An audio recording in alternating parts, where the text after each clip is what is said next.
Is Aiden joining? No. Okay. So he's going to take out people who are not supposed to be seen. Anil is, as you can see, this is like a switching platform, you know. See, we are on now, five of us. All right. Anil, please tell me whenever you want us to go live.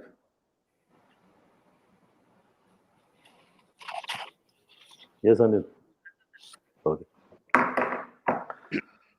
Good afternoon, everybody. Welcome to this special webinar from the Foreign Correspondents Club of South Asia based in Delhi. And this webinar is being conducted jointly by the Foreign Correspondents Club of South Asia with the International Solar Alliance and the Federation of Indian Chambers of Commerce and Industry. This is a very special subject. Tomorrow, ISA will be holding the first Solar Power Technology Summit, which is a global summit. And we are very happy to have special guests brief the media and interact with the media on the global conference tomorrow. So I'd like to welcome our president, Mr. S. Venkat Narayan, president of the Foreign Correspondents Club of South Asia, and request him to please introduce our two special guests. Before that, I'd like to mention that also with me, as my colleague from Foreign Correspondents Club of South Asia, is Mr. Sanjeev Miglani. He's the head of Bureau Chief of Reuters, based in New Delhi also. Venkat, over to you. Thank you, Munish. Good afternoon, friends. I'm delighted to co-host this very important pre-summit interaction with the foreign media by FICCI and ISA. Let me start by introducing Mr. Upendra Tripathy. He's the head of the ISA. He's been in the IAS, Indian Administrative Service. He spent 36 years working in diverse departments and acquiring enormous amount of expertise in new and renewable technologies. And he has won at least half a dozen awards for his excellent work in solar energy and new energy and so on. He now heads the International Solar Alliance as Director General, and he was former Secretary to the Government of India in the Ministry of New and Renewable Energy, and he had headed at least 6 institutions related to new and renewable energy. A warm welcome to you, Mr. Tripathi. We now have Mr. Rohit Modi. He is the co-chair of FICCI Renewable Energy CEOs Council and country head and president of SB Energy of the SoftBank Group. He has more than 3 decades of experience across government and private sector in public-private partnership, solar and renewable energy, financing, development, and so on. And he also is from the prestigious IAS. During the British time, they used to call it the steel frame. This is a very prestigious event. We are delighted to co-host this with the FICCI and ISA. And these two gentlemen are going to brief the foreign media and the Indian media and whoever is joining us across the globe on YouTube and Facebook and the FCC website. So let's kickstart. Mr. Tripathi, may I invite you to speak? Thank you. Thank you, Mr. Venkat Narayan. I mean, we were very grateful to the Foreign Correspondents Club and, of course, to FICCI too for having brought us together. And thank you for giving me the initial turn to speak about the International Solar Alliance. Now, for the ones who are new, I'll just make 2-3 lines. This International is a treaty-based organization, and 87 countries have signed so far the treaty, and it was opened in Marrakesh in COP21, and 68 member countries we have across the world. And initially, we had a restriction that only countries between the tropics can be members, but now that restriction has been removed to the First Amendment. So countries like Germany, Spain, Italy, Mongolia, and even some of the India's neighboring countries can join the alliance. Essentially, we have a big target under the treaty itself. We have to mobilize more than $1,000 billion by 2030 among our member countries. There are a lot of problems in raising so much of investment in solar in our member countries. In the last 2.5 years, we have been doing a lot of good work in capacity building. We are doing a lot of good work in sending technical assistance missions to member countries. We globally, what we did, we aggregated demand for 272,000 solar pumps, bringing down the price by almost 40%. So it becomes cheaper for member countries. And recently, we have also floated a 47 million home lighting systems tender for 53 countries. So as you can make out, we bring together the demand of countries to bring down the price. But then under the treaty, we have to do it through two ways. A, we have to bring down the cost of capital and also cost of technology. So far, we are busy in number one, bringing down the cost of capital, involving banks, having a program on finance. And this event on 8th, what we call, rightly the first, World Solar Technology Summit. Now, it is world over, it is a solar technology, it is the summit. And this summit we have planned in such a way that we have an inaugural, and of course we have the Nobel laureate Whittingham, who invented the lithium-ion battery, is known the father of lithium-ion battery. We have Mr. Picard, who went around the world in a solar solar plane, the solar impulse, and what can be better solar technology than flying a plane itself. We have a whole lot of CEOs who have been kind enough to come, and we have a CEO session, and then we have 4 technical sessions. And these technical sessions, the first one is, of course, we are talking about how the technology landscape will be beyond 2030, and then we have a session about a decarbonized grid. So essentially, we are talking about how solar can move from beyond power generation to agriculture, to industry, to transportation, to building construction, to cooling, to universalize. And in this also, we are looking at what are the non-silicon technologies which are going to come in. And then in ISA, we have something called skill, scale, and speed. You do things with skill, with speed, and scale. And you look at that in the Solar Alliance.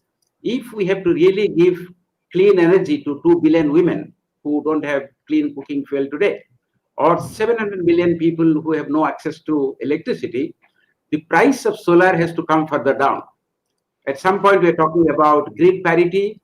Then we talked about kerosene parity, the cost of solar coming and matching with kerosene. We have come to a point, we talk about near zero cost of solar. Now it's around 1 cent in some countries. Now, when you say near zero cost of solar, it cannot be achieved without actually an active role of technology. So this whole conference that we are planning, where we have got around 28,000 participants from almost 144 countries, and a variety of, very learned, very famous speakers, honorable ministers from a variety of countries, and even ISA's governance structure. India as president, France as co-president, and we have 4 regional vice presidents: Peru from Latin America, Togo from Africa, Tonga from Asia Pacific, and the UK from Europe. We all have come together. We are bringing a variety of stakeholders, academicians, scientists, researchers, industry together, and you can see, Rohit is present here, who in fact is not only an industry head and not only a member, not only presides over the Renewable Energy Committee of the Federation of Indian Chamber of Commerce and Industry. He also, their company is also a corporate partner of ISA, and he will be speaking more on that. So this event is the first event and is not the last one. We are going to repeat it. And it has a counterpart. In January, we are going to put something called World Solar Investment Summit. So as I told, ISA has 2 eyes. One is capital, the other is technology. Technology we are dealing on 8th. And similarly, down the line, we'll have a World Investment or Solar Investment Summit. So these two events are signature events, landmark events, where we not only sensitize our members and the communities, but we also try to achieve a number of actions. For example, tomorrow we are signing an agreement with the International Institute of Refrigeration in Paris. We are, for bringing in cooling in with solar technologies. We are signing an agreement with National Thermal Power Corporation of India to start 47 innovative projects in small island countries and LDCs. We are signing an agreement that is very interesting with the World Bank and with the Government of India to bring something called One World, One Sun, One Grid. And so these are the action points that we are highlighting tomorrow. But the more important one, which actually affects agriculture and income of farmers, is being signed with Green Growth Global Institute in Korea, and we are together putting up a roadmap for solarizing 1 million diesel-driven pumps. So thank you once again for given me this opportunity. You are most welcome. Please visit our website and register, and we would love you to participate in the event. Thank you, Mr. Tripathi. Let us now hear from Mr. Rohit Modi as part of, he heads the SoftBank Energy company, part of the SoftBank group, and is the co-chair of the FICCI Council, I guess, on renewable energy, Council of CEOs on renewable energy. Mr. Modi, please. Thank you, Munish. Thank you, Venkat, Upendra, and Mr. Tripathi and Sanjeev. At the outset, I must first congratulate ISA, the International Solar Alliance, for initiating and organizing this first World Solar Technology Summit and galvanizing such large participation. You have almost more than 28,000 registrations from, let's say, 140, 144, 149 countries. In these COVID times, really remarkable. My hats off, my compliments to all of you. Second, I must say, FICCI, which is Federation of Indian Chamber of Commerce and Industry, is honored in having partnered with ISA in organizing the summit. So, and as a co-chair, and unfortunately, my chair is actually himself down with COVID of the FICCI Energy Council. I can say that the entire renewable energy industry, both in India and abroad, is not only enthusiastic, is optimistic, but actually sees a great sunshine and great path forward about meeting the government's vision across the world, whether it's in India or anywhere else, to scale up solar energy.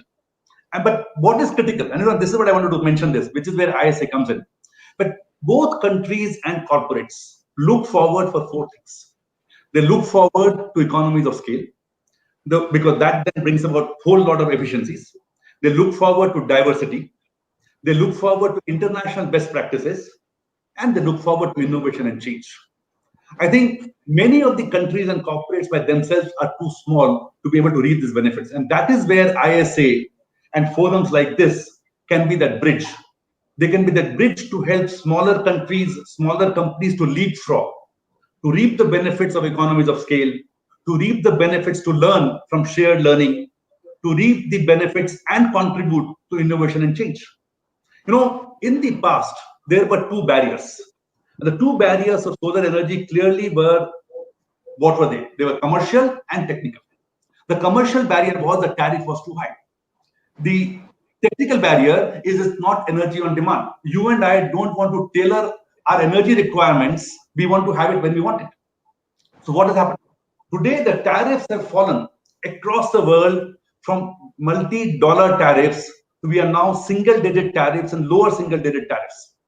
The way I look at it, when Mr. Upendra Tripathy mentioned to this, we are zero cost is fine to say, but we'll basically be having tariffs of the order of 1 to 1.5 cents in the next 3 years.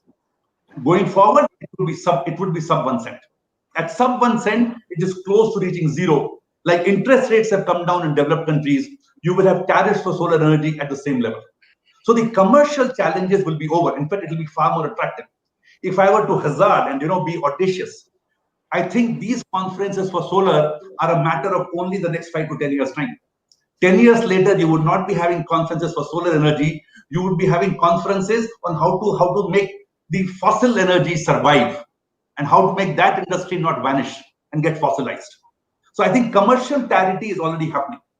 But second, the larger challenge which remains is the issue of intermittency of power, which is a technical challenge. Intermittency of power means, and what are the countries and policymakers around the world doing? They are encouraging 24/7 power. They are encouraging round the clock power. And you have, let's say, the conference has invited the Nobel laureate for energy storage, whether through battery, whether through pump storage, whatever means and manner would be the way forward.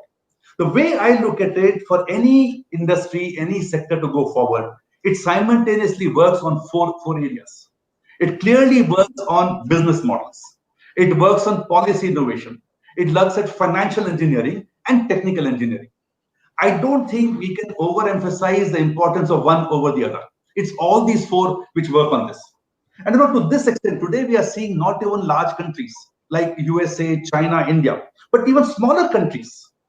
They're not small, but countries like Vietnam, South Korea, every one of them is investing huge amounts of money in technology and R&D. We are seeing cross-country solar technological challenges.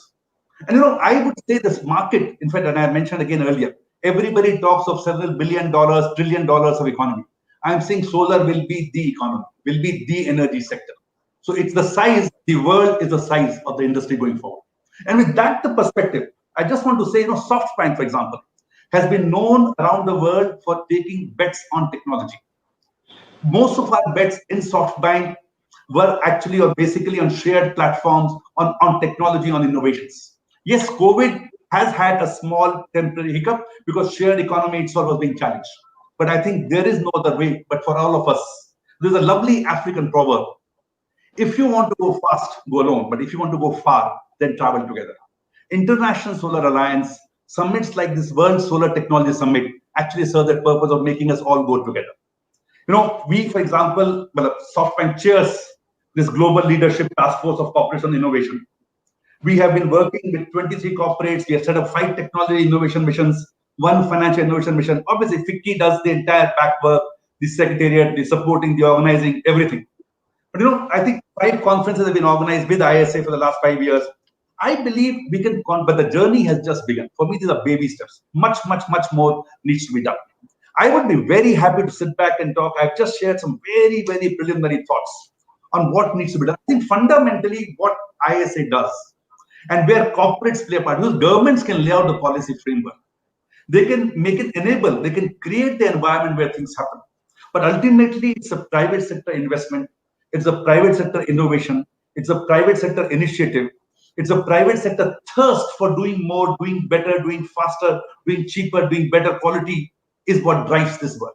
And I think it's this collaboration between the governments of the world and private sector, which actually takes, we are literally like two, if you were to use on a bicycle or a scooter or a two-wheeler, we are with the 2 wheels. If you use a 4-wheeler, we are still the 2 wheels. That's the way I would look forward. Without this collaboration, each one of us will remain wishful thinking. Together, we make wishes come into reality. I would stop at this. I think we have most of the people around the world. We would love to hear what are their questions, thoughts, suggestions on what ISA can do.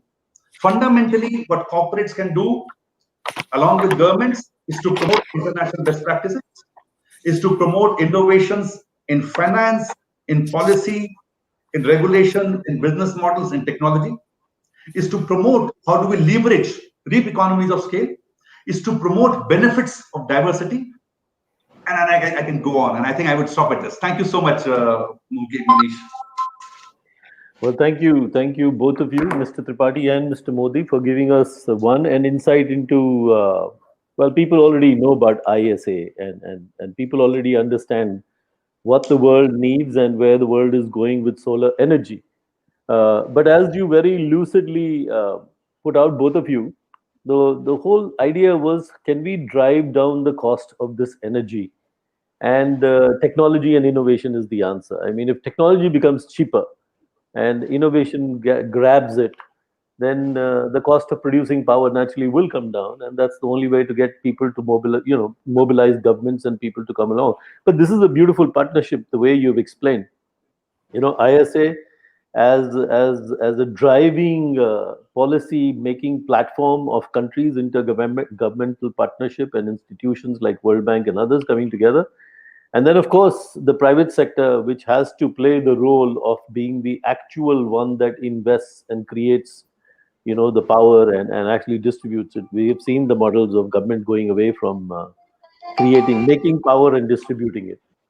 My big question to you is that, we've heard the vision, and Right. Taking we've on. heard the vision, and we've heard from you what the goals are. Very ambitious. By 2030, and Anil, don't focus on me. Can you put all five of us together on the screen together? I'd like to see reactions. Yes. By 2030, $1 trillion. How much power? How many countries would be using as solar power? And you see how many of these? You have 87 signatory countries, and I believe that there is somewhere I read that 144 have expressed interest. Do you see how quickly the world coming together and signing this protocol with you? So first, Mr. Tripathi, and then Mr. Modi. Uh, well, what we are proposing to make it more interesting is a World Solar Bank. Now, the World Solar Bank has a simple idea of starting with, in fact, the agenda is going to the Assembly in October 14th, and of course, the Assembly is the supreme authority; they will decide. But the idea is, if we can get at least $2 billion in a global bank, meant for countries who have difficulty in accessing capital, and for solar projects, 8 billion we raise in the market and co-finance with World Bank and Asian Development Bank, say to the extent of 20%. So we're talking about $15 billion of investment per year for greenfield and brownfield solar projects and solar derivatives like green hydrogen. So how fast the 194 countries will come in? We are very hopeful, because the amount of interest that have come from a large number of countries to come forward. Except I must confess, COVID has been a big factor to slow down it a little. But post-COVID, we know a large number of countries will join us.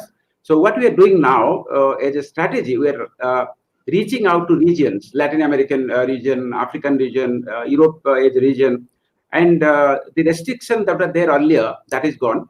And the fact that we don't have a membership fee, which is of course a big problem, because without membership fee, there is no organization in the world. Now it runs with the host country's funds. But for good things, money is not a problem. So that itself is an attraction. And I'm sure in next 1 year, somebody will be getting another 60 to 70 countries joining us. Okay, Mr. Modi, you want to add something? Yeah, I'll give you just two statistics. Okay. Okay. Number one, today India has, let's say, an installed power base of in excess of 350 gigawatts. Okay. By 2030, the country is talking of reaching 750 gigawatts. Out of 350 gigawatts, the renewable energy base and leaving hydro part is about 80 gigawatts. The country is talking of reaching 450 gigawatts of renewable energy base by 2030. Simple implication of this, that over the next decade, the country is talking of more than doubling its energy base, number one. The country is talking more specifically of adding roughly 400 gigawatt, out of which 370 gigawatt will come from solar and renewable energy. I think that statistic sums up the story for around the world, which means 90% of installations in the world, 90% installations, new installations in the world are going to come from solar and renewable energy base. Point number one. And which should tell you, and which is true for every single country in the world. Point number two, the developed countries today have a per capita energy consumption of something like 10,000 kilowatt hours per person. I'm talking of America, okay, which is very energy intensive. Come to Europe, we are talking of energy consumptions in the range of 5,000 to 6,000 kilowatt hours per capita. Come to India and countries similarly placed as India. We are talking of energy consumptions typically in the range of 1,000 to 1,200 kilowatt hours per capita. We are now talking of moving to digital platforms, moving to technology, work from home, every single thing. Please understand, all this is far more energy intensive. I cannot have an internet if I don't have power. I cannot communicate if I don't have power. Even the vehicles, which were earlier on fossil fuel, are moving to battery and power. So you are seeing the entire energization, movement, communication, development being driven on energy. which means energy per capita, energy consumption per capita has to significantly improve. It will at least around the world double, if not triple, over the next decade. So summary point, 2 points. Energy requirement, energy consumption, despite energy efficiency measures, would double to triple for 70% of the world. And 90% of the new energy installations will come from solar and renewable energy. I think these two should tell you what are we talking about and what's the opportunity for. I think those two were very good, pointed answers to our questions. And thank God and thank the power of universe for the sun, because this is it. I mean, sun will power our lives finally. I mean, it should have. I'm going to, before I ask other questions that are coming to me by the droves now, but Sanjeev, I believe, was ready to ask a question on behalf of Reuters. Sanjeev, do you have a question? Oh, okay. Thanks. Thank you, Munish. And thank you both, Mr. Tripathi and Mr. Modi, for coming out to the FCC. You have actually sort of touched upon it, both of you, in your opening sort of address. But I just wondered if there was any way to flesh out a bit. One question for perhaps Mr. Tripathi to answer is, broadly, how has Corona impacted the industry this year? I mean, that's a question everybody wants to know. And B, can I ask Mr. Modi perhaps to address this? Is this, you also mentioned, this thing about tariffs down to 1 cent.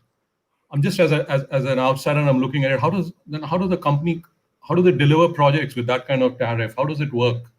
Or people are going to back out at that? I mean, how does it work at that level of tariff then? And finally, Mr. Modi, if I mean, this is also obviously it's India related, but I mean, we have this ongoing dispute with China, and that has caused an economic freeze. How is that impacting our industry here as a result of our problems with them? Thank you. My question is here, I think, how COVID has affected the solar industry. It has definitely affected, there is a lot of supply chain disruption in terms of, land acquisition, in terms of, other factors. But if you look at the statistics, the investment in this sector has been much better even during COVID period compared to other sectors. And one of the main thing is perhaps if you look at the sun, of course, who never discriminates and quite reliable. For next 4.5 years, it will keep on giving us light without charging any money, and heat also. So to sum up, it did affect, I mean, the way labor migrated in various countries, but the effect on solar industry has been less. And that the proof is that if you look at the investment patterns, compared to other sectors, it hasn't been really negative. Okay, Mr. Modi, yep. Sanjeev, I'm going to use my opportunity to even address this issue with Mr. Tripathi mentioned about COVID. Okay, and I'll come back to the other two questions. I want to tell you one thing on COVID. Yes, there were supply chain disruptions, but believe me, this disruption has been for the better. In fact, if energy post-COVID, the entire renewable energy sector and solar in particular is actually much better placed. And I must really, really appreciate and compliment Government of India, Ministry of Renewable Energy, both the Minister and the Secretary, and Ministry of Power. They have been incredible. We have never had such access, such conversations, such exchanges like we have had in the last 5 months. And I'll give you 5 examples. The industry, the sector has been given 5 months Carta Blanca extension, saving so much of management time and bandwidth, both on the government side and the developer side. Please understand the developer can only make money if he starts producing energy. So it's in his interest to start yesterday. He will do all that it takes. But this 5 months saves so much of time and makes me plan much better, number one. Number two, the payments have been made across. Even though the energy demand had dipped, it came down from 150 on a particular day to 80 gigawatt. Yet, because it was essential sector, the entire solar and renewable energy has actually been paid. There have been zero reductions. In fact, government has specially driven programs, 90,000 crores, discount payments, REC, everybody has been making sure that we get the payments up. The government has issued instructions for deemed generation must come states. Bids have been held, inviting auctions and bids for almost 10 gigawatt. If you look at it, so industry, if anything, is stronger, better, much better. That's a COVID. Yes, there was a temporary hiccup, but that's a very small blip in the journey. Come back to the issue of tariff. You asked me a question how will tariff go to sub 1 cent? And my answer is, I'm only exploring the past to the future. Please understand that tariffs have already fallen by 96%. The input costs have come down by 96%. And I'll give you a small example.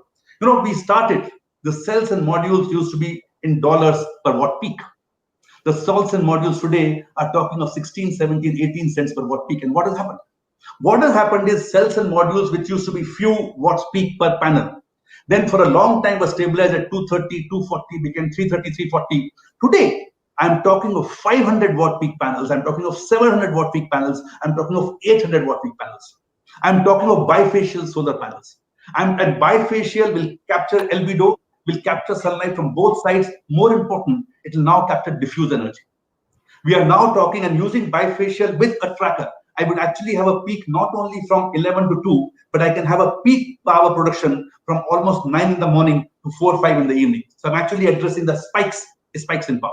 Okay, and imagine the same panel which was producing 300 watt peak is now producing 800 watt peak. What does it do? It does it to land. The land consumption from 5 acres per megawatt will come down to less than 3 acres per megawatt, if not 2.5 acres per megawatt. The structures, the entire balance of cost, balance of plant will get reduced by 50%, if not less.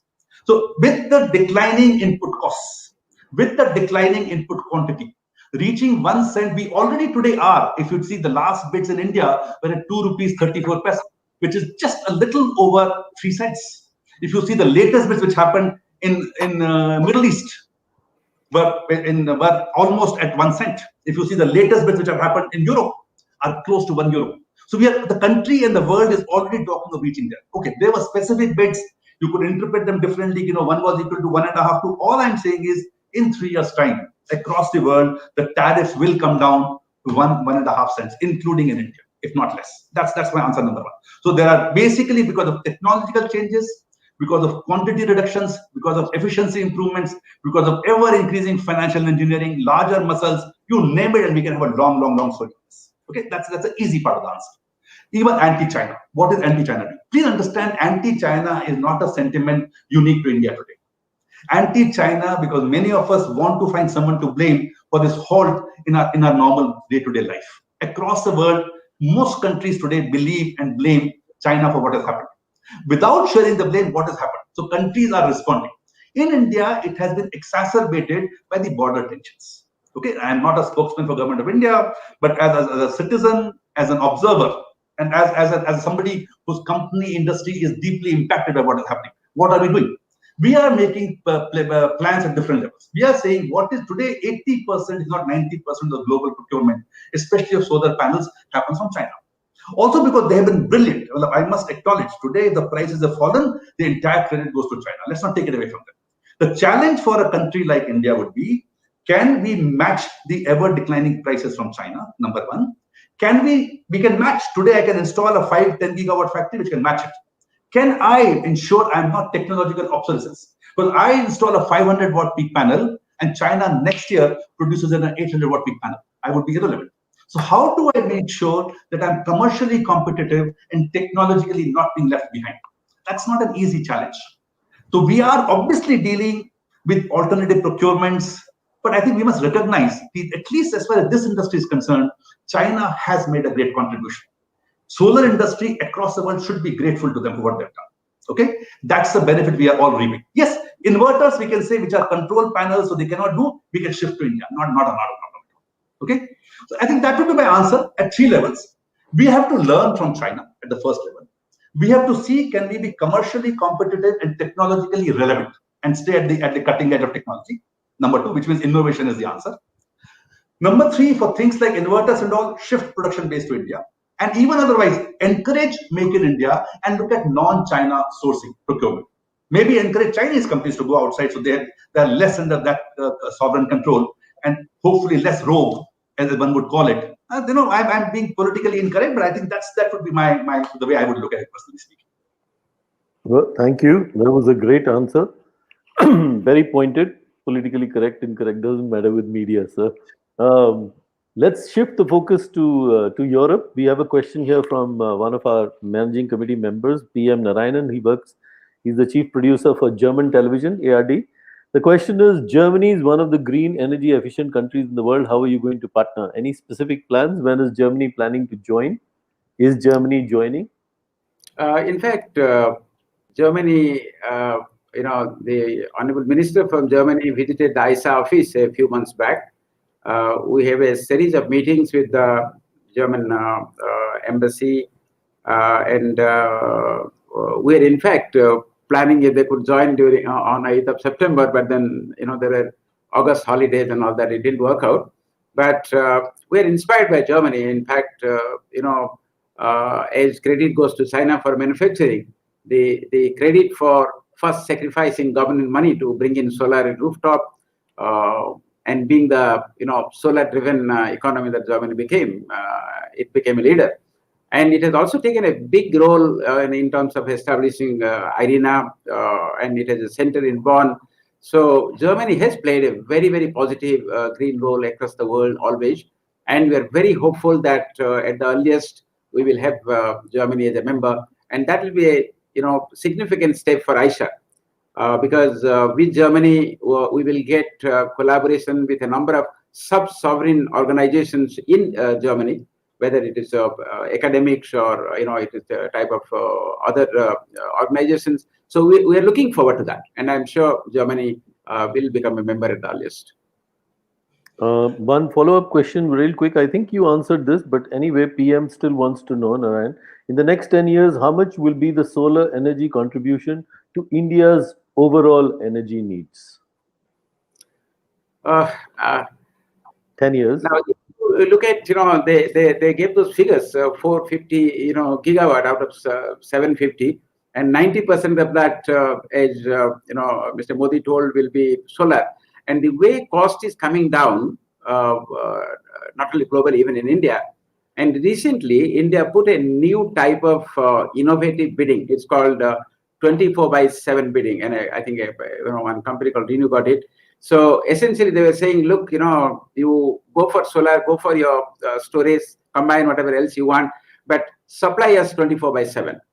And the way floating solar is coming in, on the reservoirs where evacuation is not a big issue. So if you look at that, the percentage of solar in next 10 years, both on grid as well as rooftop is going to go up very high. And if you look at the India's 100 gigawatt target, they had, out of which was 60 gigawatt was land-based and 40 gigawatt was rooftop-based. Both are spreading, and solar is also going to spread into the transport sector, in the building, cooling sector, into the agriculture sector. So I would say a very significant percentage of that will be solar. Okay. Munish, can I just add 2 points to this? I want to add and supplement what Mr. Upendra Tripathy has said. One on Germany. Please understand one thing. In fact, I gave a lot of credit to China, but that's in the last 10 years. Prior to that, if you look at even today, the solar modules are the most efficient at 25 degrees centigrade. Beyond that temperature, they start having a deficiency and they lose temperature coefficients. Okay? Which was because the solar panels were designed for countries and they were developed in countries like Germany. In fact, Germany literally was the forefather of creating the solar panels along with Europe. Okay? So I think Germany has had a great role to play. Unfortunately, they have not kept pace on reaping economies of scale and declining prices. So they have been losing out a little. Okay, now we all know Germans for their sturdiness, caution, extreme caution. But very often caution is anathema to innovation. There has to be a preparedness to lose. There has to be a risk-taking ability. I think Germany has, without a doubt, they were the ones who started the movement. They were the ones, even to the German factories, German machines, everyone who has aspires for them are the greatest and best machines to build. But they will have to catch up. Because countries like India, the entire developing world, the underdeveloped world is far too price sensitive.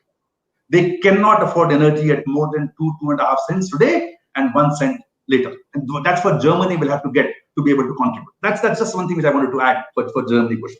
Okay.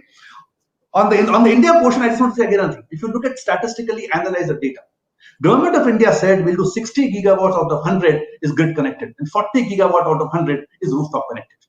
Today we have reached, let's say a number, you have almost 80 gigawatt of solar which has been awarded. Okay, constructed 37, 38 will be 40. We'll reach 80 in the next 2 to 3 years time. Not a problem at all. But please understand, where we would have exceeded the targets is on grid. Where would have failed, relatively speaking, is on rooftop connect. Now, on rooftop, I think across the world, we need to do certain more policy reforms. With net banking, for example, net metering, for example, supporting individual households, whether in terms of safety, being able to consume the energy, banking facilities. I think there is still a certain path to be covered by most governments, because that is not possible by an individual. That can only be done by the governments. That is a little work in progress, is what I would say. These are just my quick 2 comments on this. Great. One more question from German radio, and then we'll move to the Middle East. This whole thing that you talked about, one sun, one world, one grid, which is quite an ambitious objective, says Mr. Anup Saxena from German radio. And he says if the government is to develop this concept seriously, it will require serious reforms in regulatory framework governing electricity sector.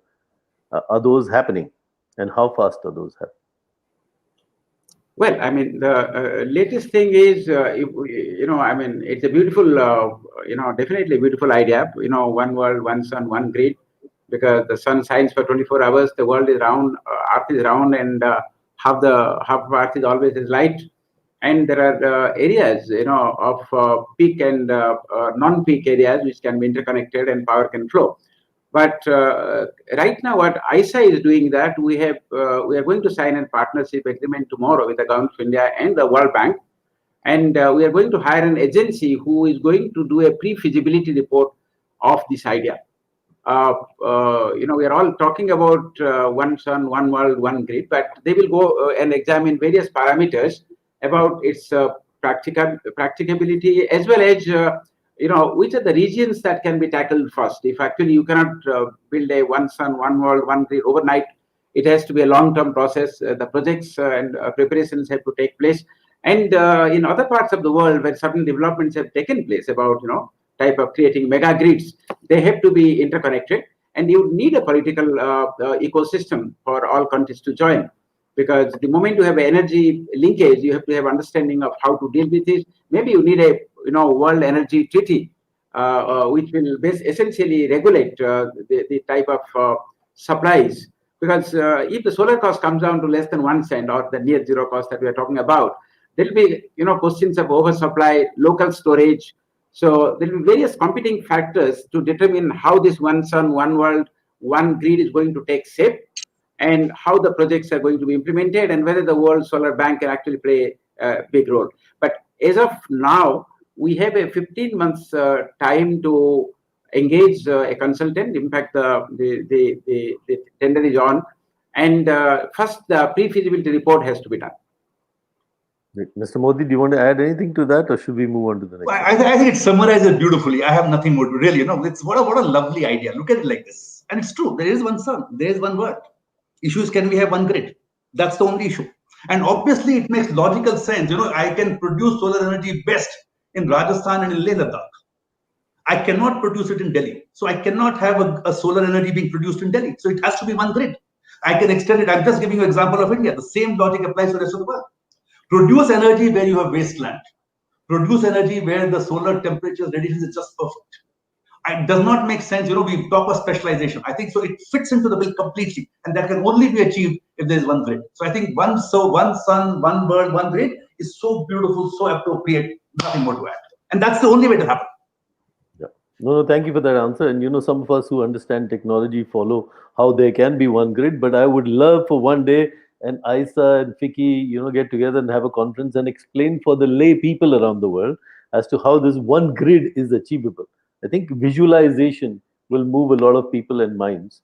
Let me come to the next question. It is from James Matthew. He's the India correspondent for Arabian Business. It's published by the British group ITP Media. A couple of questions. Is there any investment plan in the Middle East in the sector, solar or any renewable energy? And if yes, what are the details and some timelines? Where is the Middle East in this picture of ISA? Well, we have the leading members from Middle East now. Of course, we have Saudi Arabia, we have United Arab Emirates, and we have Egypt. And each of these countries, they are doing wonderfully well in this.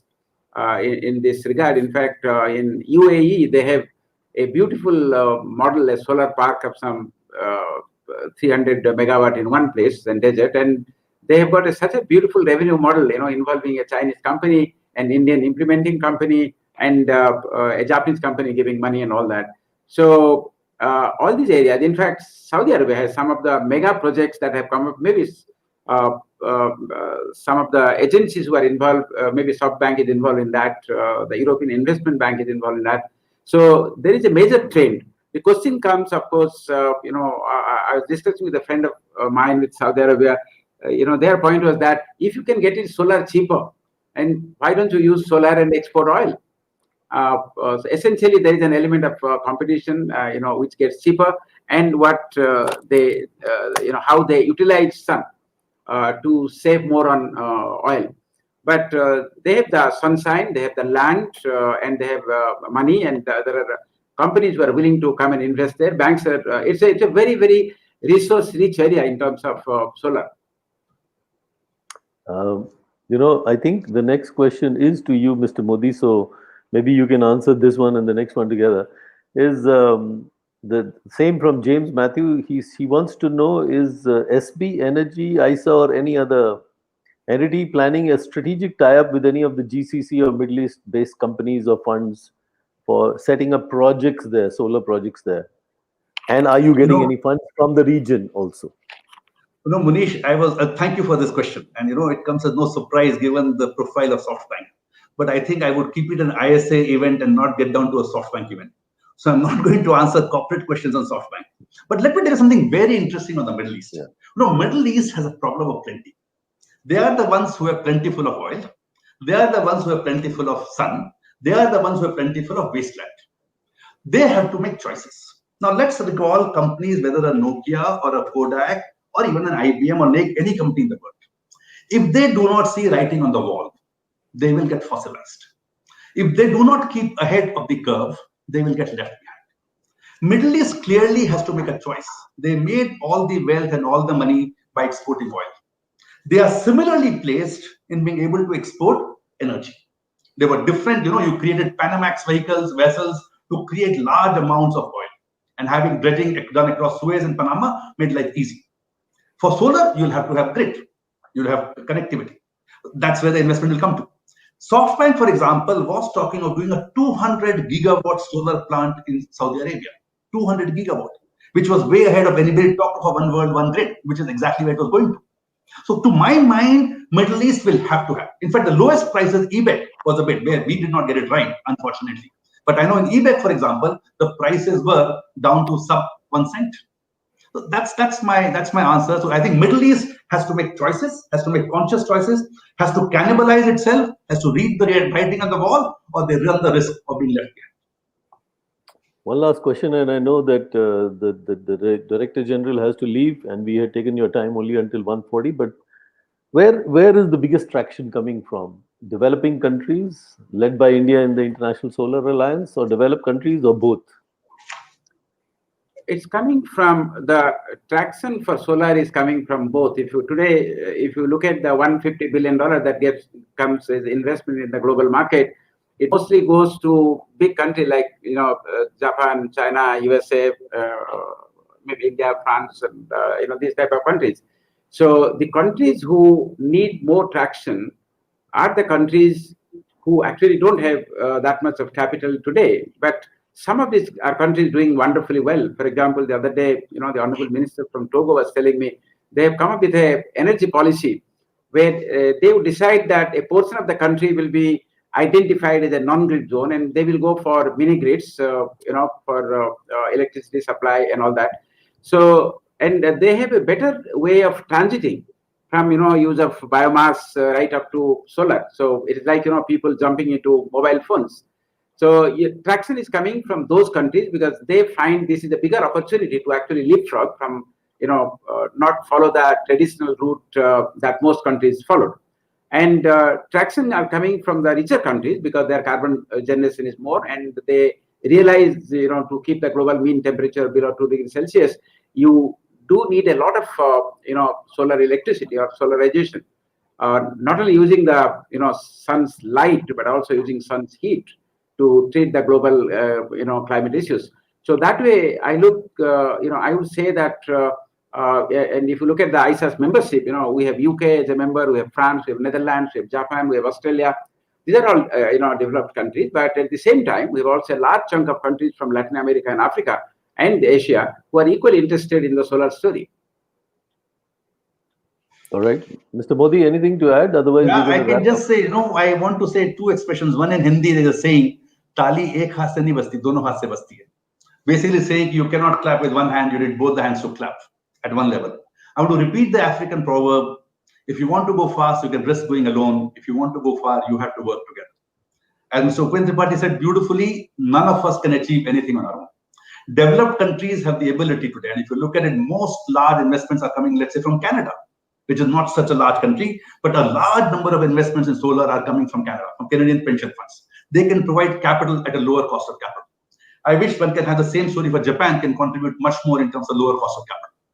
Large investments, large-scale investments, because these require tectonic shifts, again require economies of scale, lumpiness of capital, which can be contributed by developed countries. Consumption centers, clearly, because the developed countries already have an installed power base. They can only be replacing their existing power plant because the requirement for new power plants is much less. For them, it's a replacement value. For the developing and poor countries, they need to install much more power. So the consumption of power, consumption of solar panels, new installations will happen much more in developing, underdeveloped, poorer countries of the world. So one side can produce, one side can consume, one side can finance, one side can pay back. I think there's a great synergy to be had. And I can again elaborate, but I think that would be sufficient for the time. Great. No, thank you. That's a great answer. In the interest of time, we're going to wrap up. I know Mr. Tripathy has to leave. Sanjeev is also going to jump off. He has a deadline. Venkat, could you please give the vote of thanks? And if you have any, Venkat usually has very good question and comments he reserves for the last. Your audio, please, Venkat. Venkat, you need to turn on your audio. Thank you. I have a question. This one sun, one world, one grid. It's a beautiful concept. And the World Solar Bank wants to raise $1 trillion by 2030. Who exactly are you expecting to invest in this? If solar energy is going to be available at such a cheap rate, will the private sector be interested in investing that kind of money? How much have you been able to raise so far? And what about a world solar grid? Like we are supplying electricity to countries like Bangladesh, Bhutan, we are hoping to do it to Sri Lanka and so on. How do you visualize distributing solar energy to different countries which need solar power? And are we going to see in our lifetime driving a car with solar panels on top of the roof? I just switch on and I drive. Can I put on an AC with the help of solar energy so that I can say goodbye to coal, oil, natural gas, hydel power, and nuclear energy? Mr. Tripathy and then Mr. Modi, please. I will start with your last question first. Whether you can drive a solar car. Whether you drive actually a solar car, entire energy manufactured from its body, or you drive a solar car with the batteries are entirely charged by the sun. The way storage is moving, the fossil fuel bunks, the petrol bunks, or the gas bunks that we call, at some point they all will be full of batteries which are charged locally by maybe in the villages and all that. People have a trading in batteries. They come, they take the old batteries, existed ones like refills, gas cylinders, and they come and the whole economy around that moves with batteries. But there is a university called Monash University. They do non-silicon panels with 3D printing, something in technology that we didn't touch. And these are as long as silk sarees and plug and play type. You can get electricity from there. So some of them have devised cars which are actually do generate a lot of solar energy with very highly efficient panels. And but coming back to that more interesting question that you said, what is going to be the shape of the one sun, one world, one grid? It is definitely not going to be just a ring around the globe. It has to connect the points of generation, the very high points of generation, and the high points of consumption. And then it has to also connect the points of very high consumption and the potential growth. So it has to be it will be something like international date line. It's not going to be this thing, and it will be driven by technology in terms of smart storage, in terms of smart grids. So this will capture actually the best of technologies, and in terms of investment from the World Solar Bank, World Solar Bank will have more focus into energy access issues. Because if you look at all UN organizations, we all kept on promising by 2030 the world is going to have full energy access, and just now they have found out that do whatever you are doing now, business as usual. At the end of 2030, you will still have 700 million people without energy access, and that is why we just tendered 49 million home lighting systems. It has 100 watts, 200 watts, 300 watts. You have 5 LED bulbs, and that makes it 250 million LED bulbs. So if you look at that, the funding of the World Solar Bank will not be mainly for the one sun, one world, one grid, because still we don't have a report, a feasibility report which says how it is going to move. But your idea that we once engage on this and get some experts, it's a very good proposal, and I think at some point during the next 4 or 5 weeks, if we can organize it, we should do that. Modi ji? Look at it very simple. Who would have imagined 50 years ago that we could be talking? We don't even know which part of the world you are sitting in. I can be talking face to face with you. Okay, how did it happen? It happened through undersea telecom cables. If you can have undersea telecom cables, if you can have offshore wind farms, what prevents you from having undersea power cables?